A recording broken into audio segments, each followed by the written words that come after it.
Bonsoir à tous, bienvenue dans le studio by Valumen. Alors j'espère que vous nous entendez bien, on est en direct, en duplex même, avec deux managers de transition. Bonsoir. Lise. Enchantée à tous. Bonsoir. Et Pierrick Potin qui est dans le... T'es dans le sud, Pierrick? C'est ça même, je suis à Maury. Ah, Maury, voilà. Célèbre pour son Tu vas vin. nous amener le soleil. Voilà. Alors aujourd'hui, on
pour vous préciser tout ça.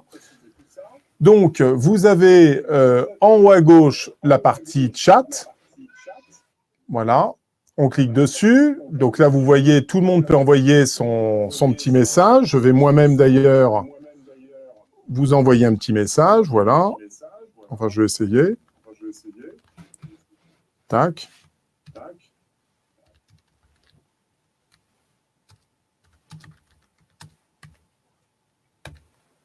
Voilà, ça fonctionne.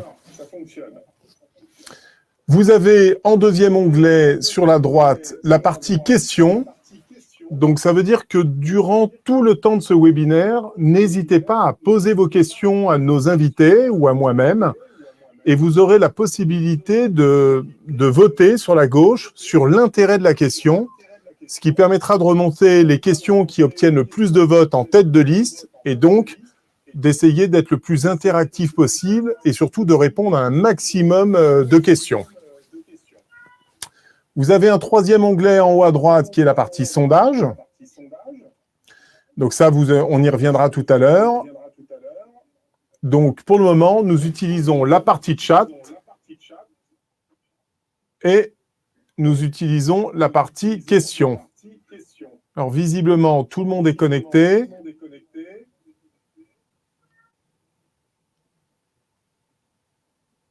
Voilà, c'est parti.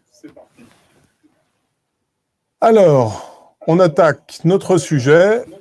Et avant de débuter, je vais me permettre de revenir au niveau de Valumen. Alors, on va vous passer juste quelques slides pour vous préciser un petit peu le déroulement. Alors, Valumen, comme on vous le dit, nous avons fondé Valumen en mars 2020. Valumen, c'est l'association de termes anglais, Value et Men, puisqu'on a souhaité au sein de ce cabinet mettre l'humain comme valeur, c'est-à-dire au cœur de toute notre politique de développement.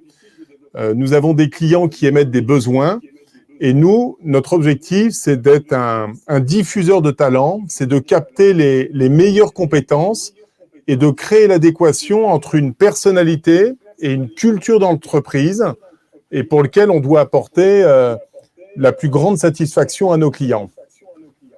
Alors, Valumen, on l'a créé donc en mars 2020, comme je vous l'ai dit, c'est tout récent, c'était 12 jours avant le premier confinement. Et aujourd'hui, l'offre Valumen est structurée autour de 3 business, une activité de management de transition, et on aura l'occasion d'y revenir tout au long de ce webinaire. Nous avons ensuite une offre autour de l'executive search parce que notre rôle, c'est aussi d'accompagner nos clients pour recruter des talents en CDI qui viennent en complément d'ailleurs des managers de transition. Et puis, puisque nous avons une équipe dédiée dont l'objectif est d'aider nos clients à construire leur vision, leur projet de transformation. Et l'idée, c'est de faire travailler les équipes de direction de manière assez collaborative pour bâtir le plan de transformation et qu'on soit les mieux à même de pouvoir accompagner nos clients sur la durée. C'est ce qui fait de Valumène avoir une offre assez à la fois disruptive et différenciante par rapport à ses principaux concurrents. En termes d'activité et de taille, donc aujourd'hui chez Valumène, nous sommes exactement plus de 40 à l'heure où nous parlons. Nous sommes 7 en interne. Nous avons environ 35 managers de transition qui sont actuellement en mission. Et vous regardez là la répartition. Nous intervenons aussi bien sur les systèmes d'information et le domaine du digital, les ressources humaines, les directions financières, bien évidemment, les directions des opérations et tout ce qui touche à la supply chain, aussi bien dans le service que dans le secteur de l'industrie. Et puis, on a 8% de nos missions qui sont également principalement sur les directions achats et autres fonctions.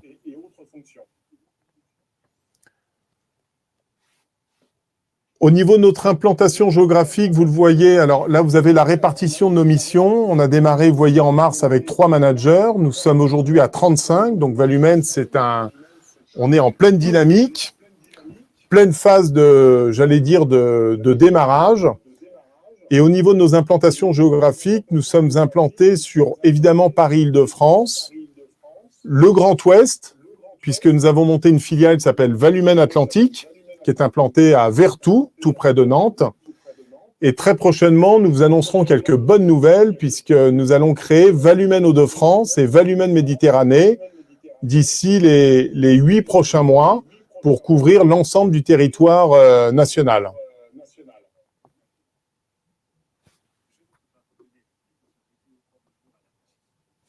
Alors ensuite, nous allons attaquer donc notre sujet, manager de transition chez Valumène, avec 2 témoignages. Et ce que je propose, c'est que nous allons laisser tout de suite la parole à Lise. C'est parfait. Voilà, parce que Lise, on va te laisser te présenter, nous parler de manière synthétique un petit peu ton parcours professionnel.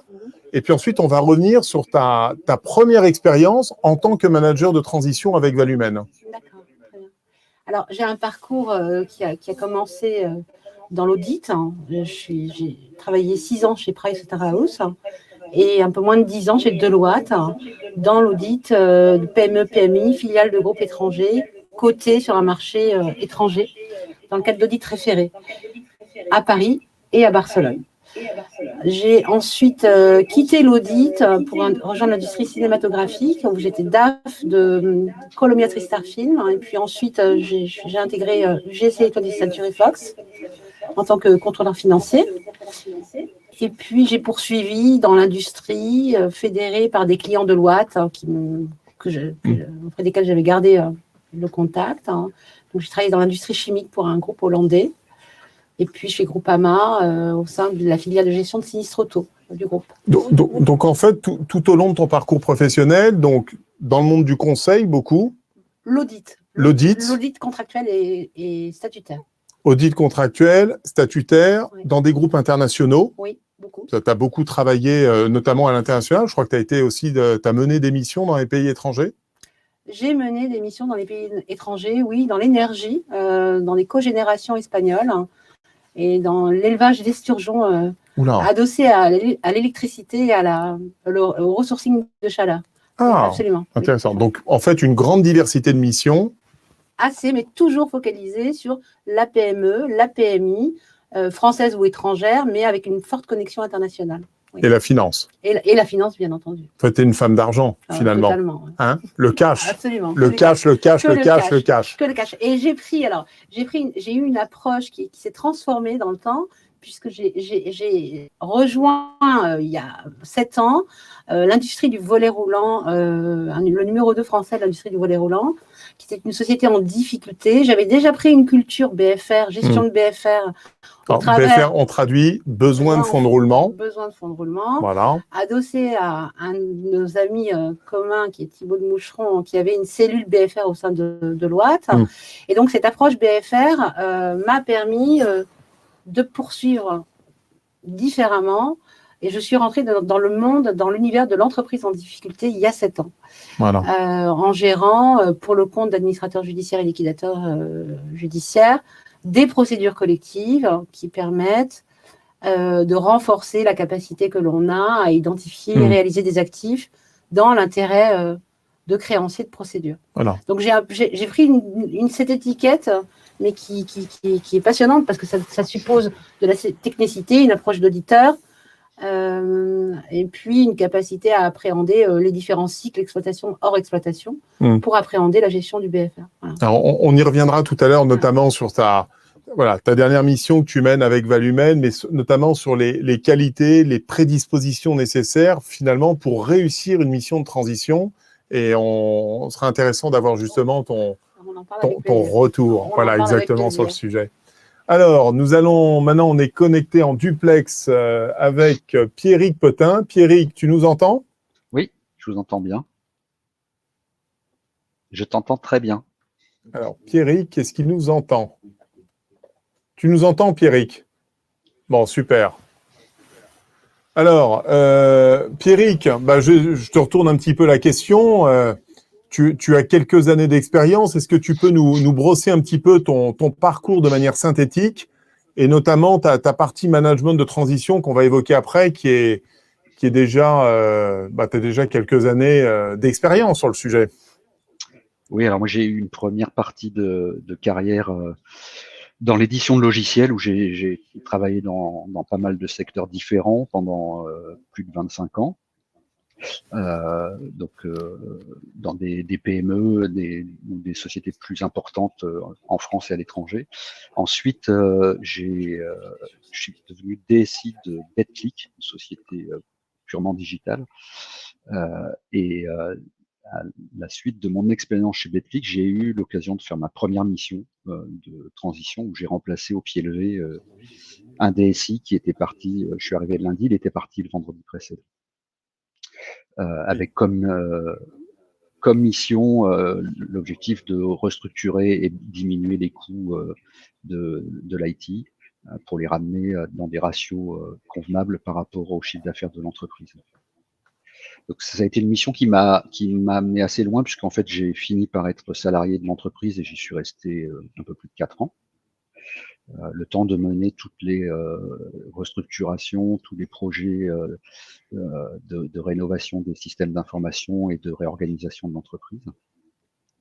Et ensuite, j'ai eu l'occasion de faire une autre mission de transition où là, j'ai remplacé un DSI qui, lui, était parti depuis 8 mois, donc, avec pour objectif de reconstruire une DSI au sein d'une PME française qui avait été rachetée par une entreprise américaine et qui voulait donc installer et les standards et process de la maison mère et reconstruire une DSI qui était partie un petit peu en déliquescence. Et voilà, et suite à ça, j'ai fait une mission avec Valumène, donc en tant que responsable digital et e-commerce dans un grand groupe de cosmétiques. Et entre-temps, j'ai pris une petite année sabbatique pour me refaire une santé. Ah oui, c'est vrai. Pierrick, il a plein de vie parce qu'il a fait le tour du monde à la voile. Non, le tour de l'Atlantique, pas le tour du monde. Mais ouais, oui. C'est ce qui est déjà pas mal. C'est déjà pas mal. Et donc, voilà. Et donc aujourd'hui, je suis toujours dans ce groupe de cosmétiques. Voilà. Alors finalement, vous avez un point quand même. Finalement, vous avez deux métiers. Il y en a un qui est dans l'IT, le digital. Lise qui est plutôt effectivement dans les métiers, on l'a vu tout à l'heure, de la finance, avec un point commun sur ces deux métiers, beaucoup de technicité. Et j'y mettrai un autre point commun quand même, que ce soit en mission et en mission de transition pour vous deux, finalement, vous êtes toujours intervenu dans des situations, ce que j'appelle un petit peu d'urgence managériale. Je me trompe ou pas quand je dis ça? Ça s'apparente à ça, oui, effectivement. Ah oui. Dans le contexte précis de la mission que je gère aujourd'hui pour Valumène, hein, sous l'égide Valumène, c'est effectivement une société, si on peut en parler maintenant, c'est la filiale française d'un groupe américain qui était le leader mondial de la rénovation du design hôtelier, qui est elle-même filiale d'un groupe chinois avec un actionnaire ultime qui est l'État chinois, le gouvernement chinois. Cette société Wilson Associates, c'est un leader mondial implanté de façon internationale et qui est une victime collatérale de la crise Covid, hein, qui a fait basculer le groupe complet dans son intégralité dans la faillite, à commencer par la maison mère américaine qui est Chapter 7 depuis le mois de mars. Donc, je m'occupe en France de fermer cette société, étant considéré que tous les contrats en cours se sont arrêtés subitement et que mon intervention a consisté essentiellement à identifier tous les actifs de l'entreprise, l'ensemble des contrats et faire en sorte, de façon internationale, que l'on puisse recouvrer ces créances dans l'intérêt direct de ce qu'on appelle la collectivité des créanciers dans une procédure collective. Alors, on était en cessation de paiement à mon arrivée, on ne l'est plus devenu parce qu'on peut l'être un jour et on ne l'est plus le lendemain, mais parce que tu as retrouvé du cash. On a trouvé pas mal de cash, hein, on a lancé beaucoup de choses. On a aussi travaillé sur les éléments fiscaux, ce qui affecte la fiscalité internationale, sur les éléments comptables, et puis aussi on a établi une stratégie d'ouverture de procédure, ce qui est important, de piloter en fait le cash disponible quand on a aussi des salariés, de la dette sociale. Voilà, c'est toute une organisation. Et on dépose de façon spontanée le bilan, alors qu'on était assigné en liquidation judiciaire par le procureur de la République. On a réussi à lever cette condition par notre approche. Donc, on va finir en fermant cette société. Alors, ce qui est très amusant, c'est que on ferme ce dossier, mais on en ouvre un autre, puisqu'en fait, on était sous-contractant de l'entité anglaise. Et donc, les faillites se tiennent, tout est lié. Donc, l'intervention sur la filiale française fait que cette mission se transforme, se prolonge, parce que les contrats anglais qui affectent Grand Montana en Suisse ont un impact sur la procédure UK. Donc, l'objectif, c'est effectivement, on sait qu'on est en liquidation, on va se faire sortir par le liquidateur qui, lui, va prendre les rênes de la mission, mais avant qu'il nous sorte, on fait en sorte de pouvoir rester plus longtemps. Et on poursuit en étendant notre mission sur une autre entité du groupe. Donc, c'est très intéressant. Tout ça, c'est évidemment lié au legal. Donc, je travaille avec un avocat qui évidemment est une connexion importante pour Valumène, un prescripteur de mission très important. Donc, ça se passe extrêmement bien et c'est extrêmement important pour moi et pour Valumène, je pense, dans l'esprit de la représentation, que cette relation perdure et que l'avocat prescripteur puisse poursuivre et apporter d'autres missions du même ordre. Voilà. C'est un avocat international qui était chez Gide, qui a travaillé longtemps à Pékin, donc qui connaît lui-même le management, mais et la culture chinoise, qui parle très bien chinois. Donc on s'est bien complété parce que moi je connaissais la procédure collective, lui voilà, et dans son approche légale. Donc voilà, on travaille de façon très très liée. Et cette mission, bien qu'elle soit très courte, puisque ça fait 2 mois, un peu moins de 2 mois, aboutit favorablement et débouche sur un prolongement un petit peu différent qui est dans l'intérêt direct, le mien, hein, parce que moi je poursuis ma mission, je suis ravie, mais qui est aussi dans l'intérêt du client, hein, et dans l'intérêt du donneur, enfin du donneur, de la double vente, c'est-à-dire que Valumène et le manager de transition sont interliés, puisque la vente est double. Bien sûr. On est interliés, mais tout ça se poursuit dans un intérêt collectif qui est très intéressant. Voilà. Tout à fait. Alors, Pierrick, toi, te concernant, moi, j'avais peut-être une première question à te poser. Comment tu es passé du statut de CDI? On a beaucoup de managers de transition qui sont actuellement connectés, et c'est aussi l'intérêt de ce webinaire. Est-ce que tu peux nous parler de ton expérience, de la manière dont tu es passé? Comment tu es devenu manager de transition, finalement? Tu es venu par hasard? C'est une opportunité? Comment ça s'est passé? Est-ce que tu peux nous l'expliquer, s'il te plaît? Alors, la première fois, c'est venu effectivement par hasard. Tu sais que les postes de DSI, c'est souvent des postes un peu fusibles. Donc, j'ai été victime moi-même et fusible à un moment donné. Il a fallu que je rebondisse assez vite. Et j'ai trouvé tout de suite un poste en tant que manager de transition, et ça m'intéressait d'essayer ça, parce que surtout je suis intervenu dans effectivement des moments de crise, et à chaque fois je remplaçais un membre du comité de direction qui était déjà parti. Et donc avec une dimension technique, mais aussi une dimension humaine forte, parce qu'il faut arriver, stabiliser les équipes, rassurer les gens, leur permettre de continuer leur travail, etc. Et donc j'ai commencé comme ça la première fois par hasard, et puis ensuite j'ai trouvé que c'était quelque chose qui me convenait assez bien, parce qu'on arrive dans une entreprise, on a un objectif qui est clair, et puis contrairement à du conseil, on est à la fois consultant, mais mais en même temps on fait et on produit, et on a des résultats à atteindre qui sont en général définis par avance, ou qu'on définit assez rapidement. Et c'est très agréable, parce que ça permet aussi de s'extraire de tout le contexte politique qu'il peut y avoir dans une entreprise, puisqu'on est là pour une durée qui est définie et pour un objectif qui est défini. Ouais. Alors, en fait, finalement,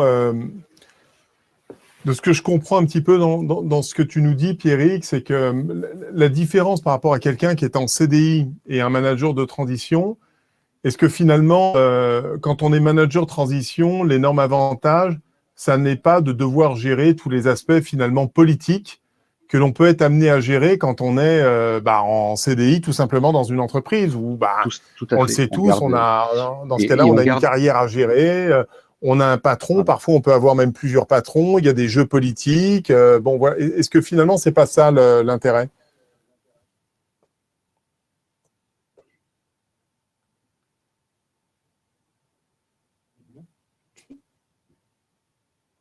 Pierrick ? Je ne t'entends plus, Nicolas. Oui, tu m'entends ? Tu m'entends ou pas ? Oui. Tu as entendu ma question ? Oui. Alors, quel est Oui, tout à justement fait, entre... je suis tout à fait d'accord. Vas-y. On t'écoute. Je pense qu'effectivement, ça permet pour ceux qui sont un peu allergiques, ou qui ont passé le stade d'avoir à gérer une carrière, ça permet de produire du travail, de garder un peu quand même un regard critique, et de pouvoir donner des conseils et faire bénéficier les gens d'expériences qu'on a eues par ailleurs, dans le cadre de projets qui sont bien définis, et sans qu'on ait à se préoccuper des problèmes de gestion de sa propre carrière, ou des problèmes politiques qui peuvent exister à l'intérieur d'une entreprise. D'accord. Alors, toi, Lise, on est venu te chercher très, très concrètement par rapport à la mission. Tu n'avais jamais fait de management de transition avant ? Alors, j'en avais fait, mais en mon nom et pour mon compte. En ton nom et pour ton compte. Voilà. D'accord. Mais je dois reconnaître quand même que, de façon évidente, en ayant ce recul, parce que je m'étais, il y a quand même quelques années que je fais ça, il m'est arrivé de cumuler un salariat et un job en profession libérale, de faire les deux en même temps. Mais je dois sincèrement reconnaître que l'appartenance à une entité fédératrice dont c'est le métier, avec la synergie et puis aussi le référentiel client, enfin le sourcing des prescripteurs, c'est quand même très agréable. C'est rassurant sur la pérennité. Quand on performe, on pense qu'on va durer. Donc, je dois reconnaître que le fait d'avoir rencontré Valumène récemment et d'avoir pu gérer cette première mission, c'est quelque chose qui me convient complètement dans le rattachement, en fait, plutôt que de travailler seul pour mon compte et en mon nom. Oui, mais d'ailleurs, pour avoir été moi-même aussi manager de transition avant d'avoir fondé Valumène, il y a aussi parfois des petits inconvénients quand on est manager, c'est que parfois on peut se sentir un peu seul sur la mission. Un peu, oui. Quand on intervient sur des missions, ce qu'on appelle d'urgence managériale, où on arrive quasiment du jour au lendemain au pied levé, comme on dit, pour prendre la succession d'un directeur, d'un manager. Ça a été le cas pour toi d'ailleurs, Lise, sur cette mission-là. Ça a été le cas de Pierrick qui l'évoquait tout à l'heure, et moi, ça a été mon cas aussi. Je trouve que c'est important d'avoir un peu de soutien, mais surtout de pouvoir partager des décisions, de pouvoir les confronter, parce qu'on sait que quand on est dans des situations d'urgence managériale, il faut prendre un certain nombre de décisions, et évidemment, le but, c'est si possible, c'est de prendre les meilleures décisions possibles et d'éviter de faire des erreurs dans la précipitation. Ça l'est d'autant plus quand on est sur des sujets de cash, comme tu l'évoquais tout à l'heure, on aura l'occasion d'y revenir. C'est valable aussi dans l'IT avec Pierrick, où voilà, quand vous avez un patron qui est parti quasiment du jour au lendemain, il faut reprendre au pied levé, vous avez des enjeux, je ne sais pas, sur du e-commerce ou sur des phases de déploiement, évidemment, il faut éviter de planter l'informatique et de se retrouver et d'avoir des utilisateurs qui se retrouvent, comme on dit, en carafe. Et là-dessus, c'est important de pouvoir partager, de pouvoir échanger, tout simplement pour prendre les meilleures décisions. Ça tu confirmes, Lise? Complètement, oui, absolument, oui. Ça crée, c'est extrêmement rassurant et ça peut être un échange à la fois technique, mais aussi humain, organisationnel, une façon de partager la gestion des priorités. Donc, effectivement, et ça, je te remercie beaucoup, Nicolas, parce que à chaque fois que je t'ai contacté dans le cadre de cette mission, j'ai toujours eu une réponse. Une réponse, oui, tout à fait. Mais c'est très, très agréable. Alors ça, on pourrait venir. Pierrick, toi, on avait commencé à travailler ensemble, je pense, c'était en février. C'était au mois de février, c'est ça? Oui, février 2020. C'est ça. C'était au mois de février. Alors, ce qui m'intéresse de savoir, toi, Pierrick, c'est que finalement, quand on arrive sur une mission de transition, nous, c'est ce qu'on essaye d'instaurer chez Valumen, j'allais dire au début, chaque manager de transition qui débute une mission, j'ai essayé de sortir un petit peu la quintessence, j'allais dire, des axes nécessaires pour finalement réussir sa mission. D'abord, et j'aimerais vous faire réagir dessus, c'est avoir la capacité du manager à comprendre vite, dans un temps court, donc extrêmement rapidement, de comprendre la vision, les enjeux et les attentes du client. Bon, ça, vous le confirmez dans chacune des missions. Vous savez que souvent, quand on est amené à prendre une fonction, on parle toujours des 100 jours. On le dit d'ailleurs pour un Premier ministre quand il arrive, c'est le temps un petit peu d'observer, de prendre connaissance, de rencontrer les équipes et de se faire. Moi, j'ai le sentiment, quand on est manager de transition, c'est tout de suite maintenant, quoi. On rentre dans le dossier immédiatement. Alors oui, tout à fait. Il faut aussi savoir identifier son client. L'identification même du client n'est pas toujours écrite sur le papier. C'est le donneur d'ordre, le prescripteur. Quel est-il? Donc, effectivement, oui, ça, c'est quelque chose d'important. Est-ce qu'il ne faut pas avoir une forme Pierrick? Je te retourne la question. En fait, moi, j'appelle ça un petit peu avoir une intelligence, je dirais, situationnelle. Ça te parle quand on parle d'avoir ces capteurs, de comprendre finalement très, très rapidement quels sont les décideurs, où agir rapidement. Tu confirmes? Oui, je confirme qu'il faut effectivement une bonne intelligence situationnelle, mais aussi un bon niveau d'intelligence émotionnelle pour comprendre l'environnement dans lequel on arrive. Et effectivement, on n'a pas 100 jours, on a 5 jours maximum pour se mettre au travail. Donc, et je le vois par rapport à des gens qui arrivent en CDI dans l'entreprise et qui, eux, ont un parcours d'intégration, des rencontres qui sont organisées, etc. Quand on est manager de transition, on n'a pas ça. On arrive, et puis on arrive le lundi, et le lundi après-midi, on est en comité de direction.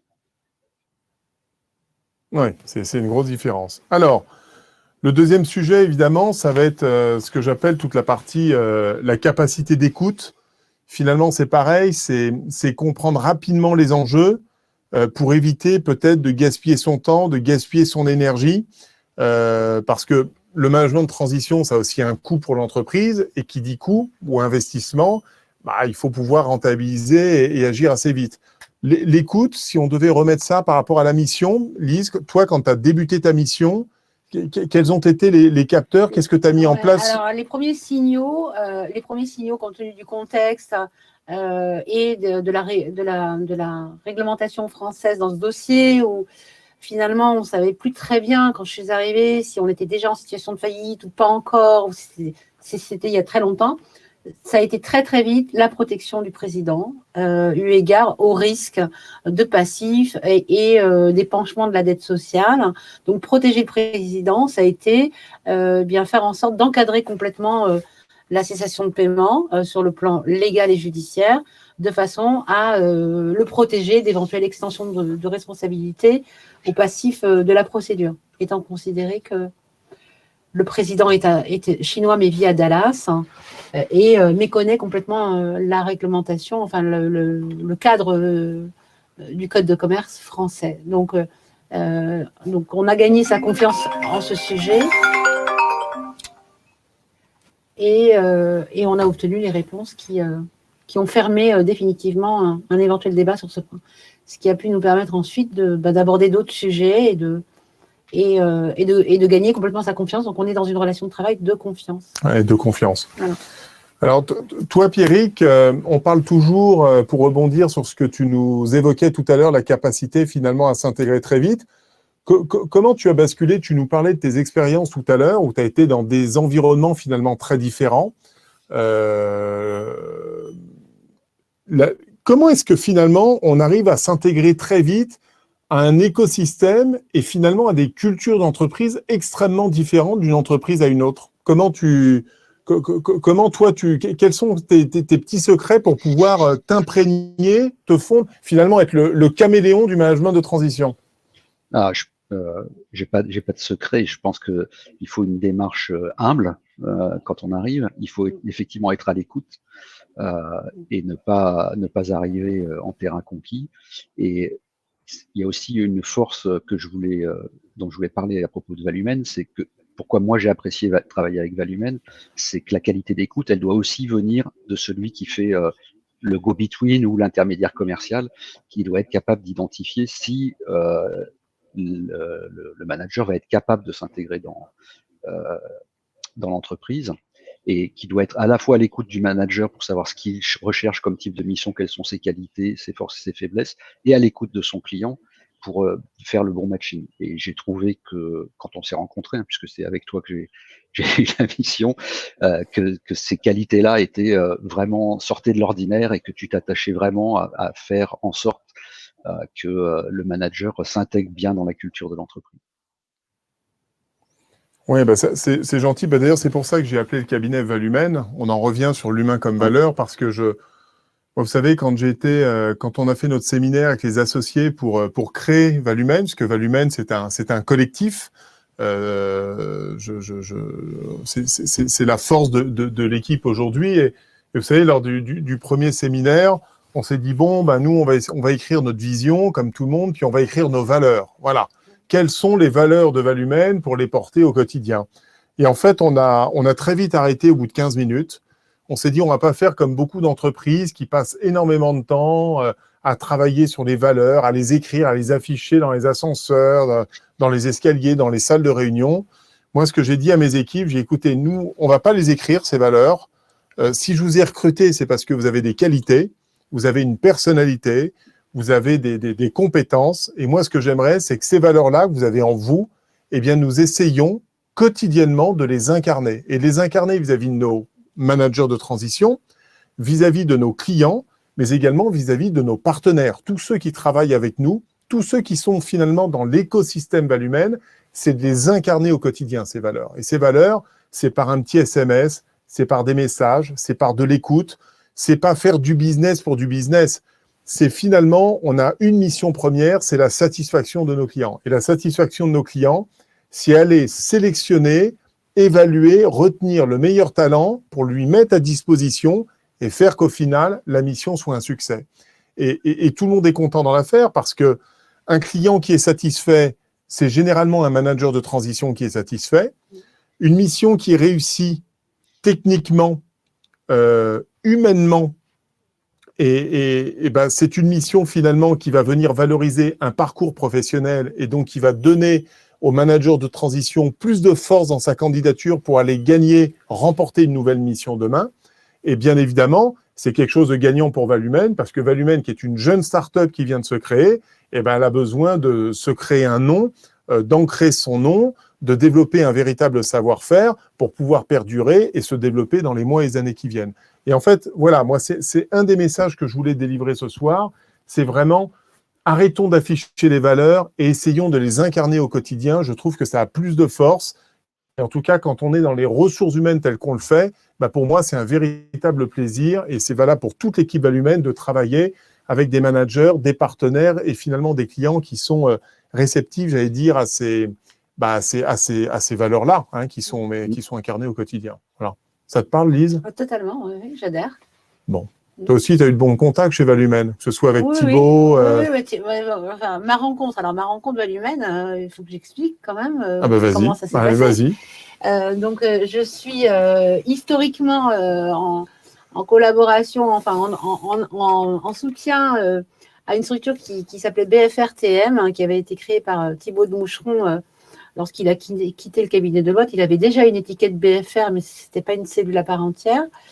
Et donc, Thibaut disposait d'une immense boîte à outils dans laquelle intervenaient tous les acteurs du BFR, et c'est vaste, les stocks, le délai de règlement, l'afacturage, l'assurance crédit, le crédit d'impôt recherche, et donc voilà, tous ces aspects, la gestion du cash solve. Donc tous ces acteurs étaient intégrés dans la boîte à outils de Thibaut, et moi je me servais régulièrement de sa boîte à outils dans mes différentes fonctions, et ce qui me permettait aussi d'acquérir une expérience technique et une expertise sur les sujets très vastes du BFR. Voilà. Et Thibaut ensuite s'est éloigné de cet univers. Vous étiez d'ailleurs vous-même tous les deux en contact, en partenariat à l'époque de BFR. Moi j'étais intervenu à l'époque où j'étais déjà dans les ressources humaines avec mon cabinet de recrutement Solic, qui avait connu la fameuse crise financière avec la faillite de Lehman Brothers. Mon entreprise a été frappée de plein fouet par la crise. On est passé par la case redressement judiciaire. On en est sorti en validant un plan de continuation. Voilà. Et de cette expérience extrêmement riche professionnellement et humainement, j'en avais sorti à l'époque un bouquin que j'avais appelé « Ma petite entreprise a connu la crise », qui avait eu pas mal de succès. Et comme notre ami Thibaut en avait entendu parler, il m'avait invité lors l'une de ces soirées, sur une péniche, je me souviens, de venir témoigner devant un parterre de 120 dirigeants d'entreprise sur lequel j'avais témoigné. C'est comme ça que j'ai connu Thibaut. Et Thibaut, qui fait partie intégrante de la team Valumène, puisqu'il est senior advisor, en charge du développement de toute la partie finance et de toute l'offre structuring. Ce sera l'une des nouveautés. On aura l'occasion d'en reparler à la rentrée du mois de septembre. Et c'est comme ça qu'on est rentré en contact. C'est ça les valeurs, Lise, tu vois. Ça, voilà. Et donc, moi, je me suis juste raccrochée au wagon qui était déjà formé avec Thibaut et toi. Exactement. Voilà. Et donc, j'en suis ravie, puisque humainement, en plus, par ailleurs, Thibaut est quelqu'un que je respecte énormément. Ouais. Il a une chaîne de valeurs à laquelle j'adhère complètement. Donc, je suis enchantée de pouvoir poursuivre avec Thibaut et d'avoir la perspective de la construction de ce département. Voilà. Mais ça, restructuring. On dit rien. Non, on va travailler dessus. On aura l'occasion d'y revenir à la rentrée. Voilà, c'est la colonne vertébrale. Absolument. La colonne vertébrale. Alors, autre sujet, Pierrick. Si je te dis, dans le cadre d'une mission de transition, l'agilité, ça te parle, l'agilité ? L'agilité. Alors, je vais pas parler de l'agilité au sens classique, parce que tu sais que je suis un fan, un aficionados de l'agilité. Mais effectivement, il faut avoir un état d'esprit agile, parce qu'on arrive avec un objectif. Comme disait Lise, on ne sait pas forcément qui est le vrai donneur d'ordre au début. Moi, par exemple, dans l'entreprise qui avait été rachetée par une entreprise américaine, il n'était pas évident quand je suis arrivé que le donneur d'ordre était l'actionnaire américain. À l'origine, c'était le directeur général France, mais j'ai vite compris qu'en fait, mes ordres, il fallait que j'aille les prendre auprès de l'actionnaire américain, et que l'objectif de la mission n'était pas tout à fait celui qui m'avait été vendu originellement.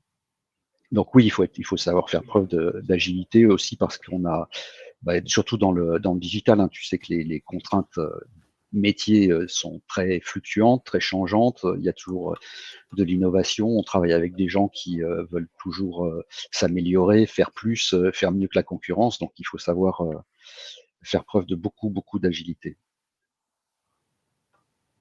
Voilà, l'agilité, c'est le secret. On dit, moi, tu sais, sur un autre axe, sur un plan purement business, sur le plan purement commercial, je dis toujours à mes équipes, quand vous faites par exemple de la prospection, il ne faut jamais arriver avec une stratégie clairement établie. Voilà, c'est le meilleur moyen de se planter. C'est vrai que parfois les business développeurs ont tendance, Ils apprennent une méthode et puis ils la déroulent de manière mécanique, systématique, à un ensemble de prospects. Et généralement, ça ne fait pas des bons commerciaux. Voilà. Moi, je pense que quand on mène une mission de transition, quand on fait de la prospection, voilà, il faut raconter une histoire, il faut avoir une forme de séduction aussi, il faut surtout arriver avec une stratégie qui doit être adaptée à un contexte, à un environnement, et pas arriver avec quelque chose de clairement défini. Voilà, ça c'est un élément… Totalement, et Pierrick a parfaitement raison, il faut être chargé d'humilité et de capacité d'écoute, même si on a le sentiment d'être meilleur que ce qui se passe à l'intérieur de l'entreprise, parce qu'on a une contribution forte, parce qu'on a fait du conseil, parce qu'on a fait plein de choses, il faut vraiment, pour durer et rester et trouver sa place, tout en n'étant pas dans le politique, il faut être chargé d'humilité et de cette forte capacité d'écoute et de compréhension de l'environnement et de l'organisation, même si elle n'est pas, voilà, même si on a envie de tout casser et de tout refaire, il faut quand même faire avec ce qu'on a et puis apporter cette contribution de valeur ajoutée, mais de façon agile et structurée. Ouais. Voilà. En fait, finalement, peut-être, Pierrick, si on devait donner un conseil à des managers de transition qui sont connectés, si finalement on a une personnalité où on aime les choses très, très structurées, très cadrées, très ordonnées, parce qu'il y a des personnalités, des profils qui aiment que ce soit bien bordé, j'allais dire, au millimètre près. Est-ce que finalement, c'est pas un danger Est-ce que finalement, être manager de transition, c'est justement pas l'opposé de ça, justement? C'est en parlant justement, en essayant de rebondir sur l'aspect agilité. Oui, effectivement, on travaille dans des environnements qui sont mouvants, instables. Déjà, quand on fait de la gestion de crise, parce qu'il y a beaucoup d'événements, de nouveautés qui arrivent tous les jours et qui viennent perturber les plans qu'on peut avoir mis en œuvre. Donc, il faut savoir s'adapter, écouter son client, comprendre ses besoins et y répondre sans comme le disait Lise, sans tout casser, parce que il faut respecter ce qui est en place, ce qui a été bâti et savoir s'inscrire dans l'objectif qui nous a été donné sans en sortir au risque de déstabiliser l'entreprise. Donc, je pense qu'effectivement, mais je suis pas sûr qu'il y ait de plus en plus de postes très cadrés dans les entreprises, vu la vitesse à laquelle on évolue. Mais effectivement, vouloir avoir quelque chose de cadré, de routinier, c'est surtout, alors c'est pas routinier du tout comme métier, donc quelqu'un qui aurait effectivement qui se sentirait plus à l'aise dans un environnement cadré, routinier, avec des process en place, etc. à appliquer, c'est pas ce qui est recommandé comme orientation de carrière. Ouais. Ça vous est arrivé, Lise et Pierrick, de partir avec une stratégie et finalement de devoir complètement changer au bout de très peu de temps parce que tout simplement parce que vous pouvez avoir un patron, en tout cas un décideur qui a décidé de changer complètement d'orientation, ou vous-même parce que vous êtes trompé. Regardez, je vais pas reprendre un couteau et le remuer dans un plaie, mais quand on regarde la stratégie de Didier Deschamps lors du match France-Suisse et du dispositif qu'il a mis en place à la première mi-temps où il s'est aperçu que ça fonctionnait pas du tout et que c'était même catastrophique et qu'il a changé complètement l'équipe en deuxième mi-temps, où ça a mieux fonctionné, même si au final, on a fait quelques trous, mais on le voit bien typiquement. Hein, c'est un exemple. Toi, ça t'est arrivé, Pierrick, sur une mission ? Sur une mission, sur le temps d'une mission, non, mais dans la première entreprise, la première mission que j'ai eue, où je suis resté 4 ans, j'ai eu quand même 3 directeurs généraux en 4 ans. Donc, effectivement, les objectifs ont été vraiment radicalement différents d'un directeur général à l'autre.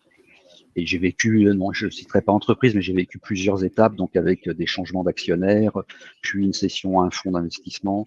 Donc dans ce cadre-là, les objectifs changent radicalement et la stratégie qu'on a mis en place change radicalement. Oui, c'est ça. D'accord. Et toi, Lise ? Moi, peut-être aussi, alors sur un aspect totalement différent, mais c'est complètement connecté à la situation de la société. C'est-à-dire, il m'est arrivé sur un poste que j'ai tenu assez longtemps, mais avec différentes casquettes. J'ai été salarié DAF de cette industrie du volet roulant pour un président et un DG, mais j'ai rapidement basculé en redressement judiciaire, donc avec une prise de contrôle de l'administrateur judiciaire. Donc mon boss est devenu l'administrateur judiciaire. Et puis ensuite, j'ai continué de rester dans cette société où j'ai basculé en liquidation judiciaire et où mon boss est devenu le mandataire liquidateur. Et donc, évidemment, dans une même société, quand on a affaire à 3 têtes comme ça, qui n'ont pas du tout les mêmes métiers, pas du tout les mêmes approches, il faut se transformer pour pouvoir continuer et rester. Voilà. Et l'objectif, c'était de continuer, mais après la liquidation. Donc, du coup, j'ai développé mon expertise et j'ai réussi à me faire nommer expert auprès du tribunal de commerce de Chartres sur une fonderie où, effectivement, là, il n'y avait plus du tout d'argent, il fallait dépolluer. Et puis, sur un sujet dans l'industrie du jambon. Voilà. Mais c'est cette transformation qui permet, encore une fois, de durer. Parce que je suis convaincue que quand on sait s'adapter à son interlocuteur, quand on sait comprendre, et pour moi c'était nouveau, et bien on peut durer et poursuivre et se transformer. Et donc c'est typiquement ça. Voilà. C'est certainement le point le plus important de mes 30 années d'activité professionnelle. Voilà. D'accord. Alors, 5e point, j'avais évoqué avec vous, Pierrick, c'est la performance. Comment mesurer finalement la performance de sa mission parce qu'on est clairement attendu, hein, on l'a évoqué tout à l'heure, on demande aux managers en gros, de comprendre très vite les enjeux, de s'intégrer très vite, d'être à l'écoute, de fonctionner en mode agile, et en même temps, on lui demande d'obtenir du résultat, d'avoir cette culture du résultat. Comment est-ce que vous pouvez nous faire un retour d'expérience sur les missions en termes de résultats, d'attente et peut-être de communication pour lequel vous avez dû intervenir pour justement mettre en lumière ou mettre en valeur ces fameux résultats? On commence. Je vais laisser Pierrick, je voudrais m'inspirer. Ah, très bien. Voilà, écoute, ma dernière mission, évaluer les résultats, c'était simple puisque j'arrivais au cours d'un projet de déploiement d'une plateforme e-commerce sur différents pays. La plateforme avait été déployée sur 4 ou 5 pays et l'objectif c'était de déployer sur 13 pays dans l'année qui suivait. Et donc ma mission c'était de remplacer la personne qui était partie et d'assurer le respect du calendrier de déploiement. Donc il n'y a rien de plus simple pour mesurer la performance, c'est le respect du calendrier. Et effectivement, j'ai été amené à communiquer puisque il y avait auparavant eu des projets qui n'avaient pas tenu leurs promesses. Et donc, j'ai été amené à communiquer sur le respect de ce calendrier et mettre en avant que les performances de l'informatique du groupe étaient tenues parce qu'on respectait nos engagements. Alors, en ce qui me concerne, je vais quand même essayer de trouver cet exemple dans la mission Valumène et pas sur une mission du passé. La performance, ce serait, c'est effectivement peut-être, dans un premier temps, la décision judiciaire qui nous a permis de poursuivre. C'est-à-dire qu'en fait, on devait tout arrêter quand je suis arrivée. Et finalement, on a réussi à convaincre au travers d'arguments techniques, de résultats sur ce qu'on avait pu développer. On a réussi à convaincre le tribunal de nous laisser la main dans la faillite plus longtemps. C'est-à-dire que quand on est débiteur, le tribunal ne vous dit pas « revenez nous voir quand vous voulez ». En revanche, ce qu'il nous a indiqué, c'est qu'il nous laissait du temps pour poursuivre nos travaux. Donc, c'était une victoire indispensable à la mission. Sans cette victoire, il n'y avait plus de mission. La mission s'arrêtait. Oui, puis il y a une autre victoire, parce que comme j'ai la chance de suivre Lise et de faire son point mission de temps à autre avec à la fois notre conseil et Thibaut, tu avais aussi un problème avec les salariés qui n'étaient pas payés de mémoire. Alors oui, et très rapidement, tu t'es focalisé pour aller chercher le cash que personne n'allait chercher. Ça paraît très étrange, mais c'est quand même une réalité. Ce qui a permis de payer les salariés assez rapidement et d'avoir une forme de reconnaissance aussi de ce point de vue-là, non ? Oui, effectivement, c'était peut-être le point numéro 1 en fait, mais ils sont interliés. C'est pour te montrer que chez Valumène, on suit un tout petit peu l'émission quand même. Ils sont interliés, effectivement, les salariés n'étaient pas payés, ce qui est extrêmement compliqué et pas acceptable en fait quand on a le rôle que j'ai dans une entreprise. Donc pour ça, j'ai structuré rapidement la copie de savoir où était l'action immédiate la plus impérative pour trouver cette solution. Et on a rétabli le point et les gens sont payés et repayés là récemment. Donc c'est effectivement ce qui sauve aussi la dimension humaine de la mission. Alors je vois, il y a plein de questions. Hein. On répond, on a notre ami Xavier Gileron, un fidèle parmi les fidèles. qui nous dit tout à l'heure, on parlait des 100 jours pour le Premier ministre et pour quelqu'un qui prenait un poste, lui, il dit c'est plutôt les 100 heures plutôt que les 100 jours. Ouais, ça doit être ça. Hein. Je pense on partage. Dominique, en phase avec cet état d'esprit de valeur humaine, nous l'appliquons également au sein du pôle repère. Bah, écoutez, Dominique, j'en suis ravi. On essaye en tout cas au quotidien d'incarner un petit peu tout ceci. Voilà. Qu'est-ce qu'on avait d'autre? Je vois qu'il y a Michel Lédet. Monsieur si, elle m'entend, Michel, maintenant. Ça fonctionne bien, là. Voilà. Alors, on va passer également aux questions. Alors, sur les questions, question d'Elisabeth. Au regard de votre expérience chez Valhumaine, comment décririez-vous votre relation? Alors, relation professionnelle mature. Ah bon, on va s'arrêter sur la relation professionnelle, lisons. Non, mais je veux dire, c'est mature, enfin, c'est réfléchi, c'est structuré, c'est pensé, c'est voilà, c'est volontaire, c'est adhérent. Ça vous convient? Adhérent, voilà. C'est parfait. Toi, Pierrick? Moi, je dirais que c'est aussi une relation mature et de confiance. C'est important, la confiance, mine de rien. C'est très important, la confiance, parce que je réponds en même temps à une autre question. Qu'attendez-vous d'une structure d'intermédiation comme Valhumaine?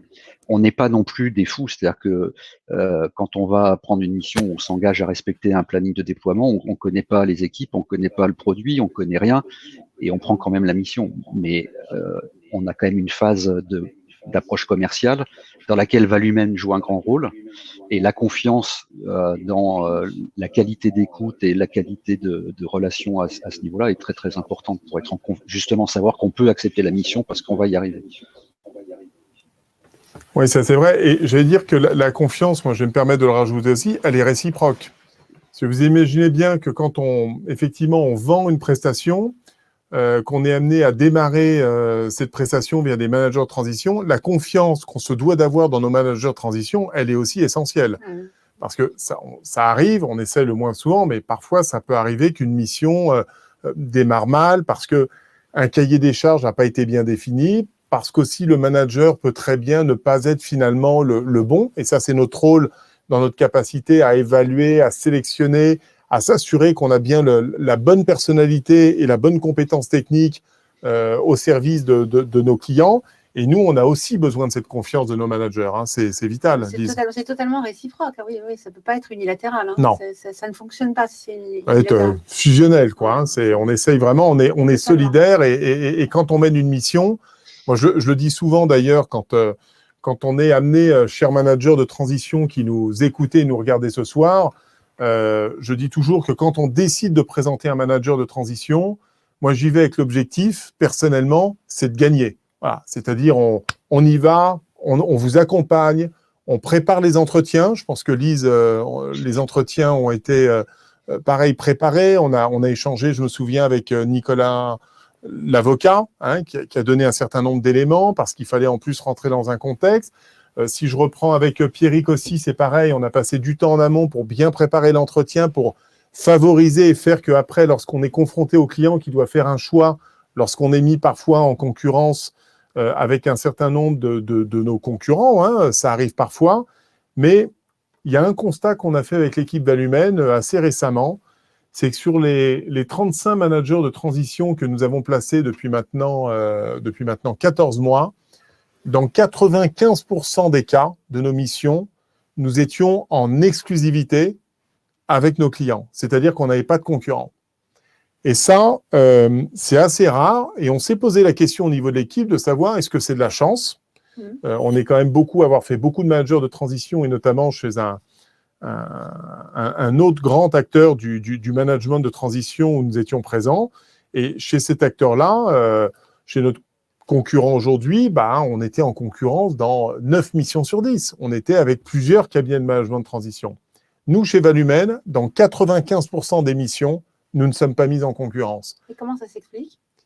Comment ça s'explique? On a essayé de l'analyser justement en séminaire. Je pense que c'est dans la relation de confiance, préalablement ce qu'évoquait Pierrick tout à l'heure, la confiance qu'on établit avec le client, le fait que moi, personnellement, quand je vois un client, quand il m'expose un sujet, si je sais faire, je regarde mon client droit dans les yeux, je lui dis « je sais faire ». je sais répondre à vos enjeux, je sais répondre à votre problématique. Vous me laissez 5 jours et dans 5 jours, je vous apporte la solution. Voilà. Et c'est aussi ça chez Valumène. On essaye de parler avec nos tripes et on essaye de s'engager. Au même titre que quand on ne sait pas mener une mission ou qu'on pense ne pas avoir le talent, je vais citer un exemple ce soir parce que j'aimerais lui rendre hommage. C'est Eddy Corneille qui est connecté à nous, qui vient de réaliser une mission exceptionnelle. On était encore hier soir chez notre client, chez Santé publique France, où Eddy a mené une mission fantastique pour l'intérêt général de la nation, puisqu'il était en charge de la cellule de crise au sein de Santé publique France pour gérer la crise sanitaire. Il est arrivé en pleine tempête, avec des creux de 15 mètres. À l'époque, je répète, il y a 1 an, où on n'avait pas de masque, on n'avait pas de blouse, le système hospitalier était complètement dépassé à l'époque par les événements. Et c'est Santé publique France qui a piloté cette crise, qui s'est organisée, qui s'est structurée. Et ce sont des profils, des managers de transition aguerris. Eddy Corneille a un parcours exceptionnel. Je vous invite à regarder d'ailleurs son précédent webinaire. Vous aurez un portrait. Et j'ai eu l'immense honneur de pouvoir l'accompagner hier parce qu'il a terminé sa mission hier après 1 an où il a travaillé quasiment du lundi au dimanche non-stop pendant 1 an, pour l'intérêt de la France, pour l'intérêt de nos concitoyens. Et hier, en partant, il est manager de transition. Il y avait 80 personnes autour de lui. Il y avait toute son équipe. Il y avait la directrice générale de Santé publique France qui était là. Il y avait les principaux décideurs et dirigeants de Santé publique France pour lui rendre hommage, pour le remercier. Il a été extrêmement gâté par ses équipes. Et ça, c'est aussi ce qu'on essaie de faire chez Valumène. Alors, ce n'est pas le cas chez tous nos managers de transition parce que tout le monde ne mène pas des missions parfois avec une telle intensité et de tels enjeux. Mais c'est vrai que hier, c'était particulièrement émouvant et on aura l'occasion d'ailleurs de publier un post sur ce sujet-là. C'est aussi ça et toute l'équipe Valumène était aux côtés d'Eddy hier soir pour le féliciter, le remercier. Il va partir 2 mois en vacances et on compte bien le récupérer dès le 1er septembre en pleine forme. Et il aura bien mérité ses vacances pour partir sur une nouvelle mission. Voilà. Alors, au niveau des questions, parce qu'on arrive bientôt à la fin, il ne nous reste plus que quelques minutes. Alors, question intéressante de notre ami Xavier. Il nous met « Question pour les managers de transition. Qu'attendez-vous en priorité de la part d'une structure d'intermédiation comme Valumène pour mener à bien vos missions de management de transition ?» Alors, Pierrick, toi qui es le plus aguerri, le plus expérimenté en la matière. Mais moi, je vais pas te dire ce que j'attends, et c'est ce que j'ai apprécié chez Valumène, c'est que Valumène se préoccupe à la fois du succès du manager et du succès de son client, de la satisfaction de son client. Donc ça se matérialise par le fait que c'est pas des points d'étape de compte rendu qu'on va faire client, manager de transition et Valumène, mais on a vraiment un contact. Valumène a un contact avec son client pour savoir s'il est satisfait du manager. Il a un contact permanent avec son manager pour savoir comment on sait que vous êtes disponible pour nous aider si on a des difficultés dans la mission. Et moi, c'est ça que j'attends. J'attends 2 choses. J'attends qu'on me trouve des missions qui correspondent à ce que j'aime faire et ce que je suis capable de faire, parce que je suis aussi arrivé à une période de ma vie où j'ai plus envie de m'amuser dans le travail qu'autre chose. Mais donc, qu'on me trouve des missions qui m'intéressent, que j'aime faire, et puis en même temps que je sente un support pour que ces missions soient un succès et que les clients soient contents. Et le dernier point, c'est que il y a l'appartenance à Valumène, qui fait que même si on n'est plus en mission avec Valumène, on a toujours des relations avec Valumène, on a toujours des relations avec les autres managers de transition de Valumène. C'est toujours une opportunité pour s'enrichir, pour échanger, et ça, c'est très, très agréable. Lise ? Oui, je rejoins complètement ce que vient de dire Pierrick. C'est totalement ça, effectivement. Je pense que on se rassemble, on se ressemble, et ça prend un sens, ça prend complètement un sens, oui, je suis d'accord avec ça. Bien sûr, l'apport de mission, mais aussi, il y a un autre aspect, et ça, c'est attaché à mon ADN de consultante, d'auditeur, c'est que j'ai le sentiment de devoir aussi fertiliser les propres missions que j'ai. C'est-à-dire que ma mission design hotelier doit se transformer en d'autres choses, plus ce que je vais avoir après. Voilà, donc il y a un élément fertilisateur qui est important, mais qui est une démarche développement. Alors, c'est mon ADN d'auditeur cabinet et peut-être l'aspect un peu commercial de la chose, si je peux avoir un petit volet commercial dans ma fonction. Voilà, c'est ça. Bon, bah, Ce sont ces éléments-là. En tout cas, c'est très intéressant et ça nous encourage grandement en tout cas, à poursuivre, à continuer de développer nos idées. C'est qu'on a plein de projets chez Valumène. On y reviendra avec une plateforme collaborative et de services qu'on est en train de lancer. On est en train de lancer le premier lot. Alors, c'est dédié à l'interne, mais bientôt, ce sera une plateforme qui sera dédiée à l'ensemble de la communauté des managers de transition. Et là-dessus, on va continuer d'œuvrer, de vous écouter, de faire remonter les suggestions, les informations, toutes les bonnes idées pour permettre à Valumène de s'ancrer durablement dans ce beau métier qui est le management de transition. Alors, mes amis, on arrive bientôt à la fin de ce webinaire. Je vous rappelle qu'en haut à droite, dans la rubrique « Sondage », vous avez quelques questions. Nous vous invitons à y répondre. C'est déjà permettre à vous tous de répondre à nos questions. Donc, n'hésitez pas, faites vos suggestions, n'hésitez pas à écrire, partager. Ça permettra justement tout simplement de nous améliorer pour les prochains webinaires. C'est un élément extrêmement important. Bien évidemment, ce webinaire, vous pourrez le retrouver en replay très rapidement. Voilà. Et pour toutes celles et tous ceux qui ne sont pas encore abonnés à la page Valumène, je parle de la page LinkedIn, bien évidemment, eh bien, je vous invite à cliquer sur votre compte LinkedIn, allez liker et abonnez-vous à la page Valumène. Ça va vous permettre, de suivre notre actualité. Elle a été très riche la semaine dernière. Je rappelle que toute l'équipe est partie à Chamonix pour supporter Quentin Vedel, notre directeur de mission, qui a mis pour les premières fois, a été à la montagne. Voilà, il s'est entraîné pendant une semaine. Il a monté 3-4 000 mètres avec mon ami Julien Renaud, que nous sponsorisons pour 3 grandes épreuves sportives. Il y a le Mont Blanc, il va préparer un Ironman au mois de septembre, et puis il va partir pour le Népal au mois d'octobre pour atteindre un 7000 mètres. Vous voyez la magnifique photo, parce que samedi dernier précisément, eh bien, Quentin et Julien étaient sur le toit de l'Europe, voilà, et ils ont déposé le drapeau Valumène à 4810 mètres. Je peux vous garantir que nous étions là, nous, à l'Aiguille du Midi, avec toute la team, pour vivre intensément cet événement. C'est aussi ça, Valumène, c'est d'associer toutes les valeurs du sport, l'esprit d'équipe, et pour avoir cette joie de vivre et essayer d'être inspirant, comme l'aime le rappeler régulièrement Elisabeth Hartz, notre secrétaire générale, c'est inspirer et être inspirant, et on essaye de l'incarner au quotidien. Merci beaucoup, Lise et Pierrick. Merci Nicolas. C'était moins effrayant que ce que je pensais. Oui, c'est pas effrayant. On est très, très à l'aise. En tout cas, très heureux de vous accueillir dans nos studios. On le refera très régulièrement.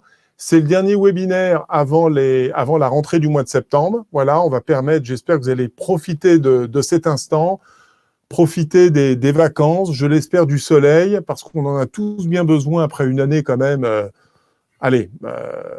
atypique. On va rester positif, voilà. Atypique. Voilà. Merci à vous, passez une bonne soirée. Pierrick, un immense merci pour ta participation et ta présence également. Merci à toi. Bonne continuation, et puis on se dit de toute façon à très bientôt. Merci Lise, merci Pierrick. Merci à tous, bonsoir. Merci à tous, bonne soirée.